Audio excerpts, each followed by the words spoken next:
तर मंडळी, हा आहे गोव्याचा शिगमा उत्सव. होळीच्या आधी आहे ना, इकडे घराघरात जाऊन अशा पद्धतीने हे लोक गाणं बोलतात आणि ढोल वाजवत जातात.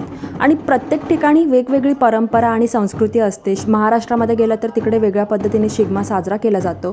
त्याचबरोबर गोव्यामध्ये अशी पद्धत आहे, मी सुद्धा पहिल्यांदाच बघत होती. तर तुमच्या इकडे कशा पद्धतीने तुम्ही साजरा करताना शिगमा मला कमेंटमध्ये नक्की सांगा. आणि त्याचबरोबर गोव्याचा शिगमा उत्सव, त्याचबरोबर इकडचं वातावरण हे असं काहीसं होतं.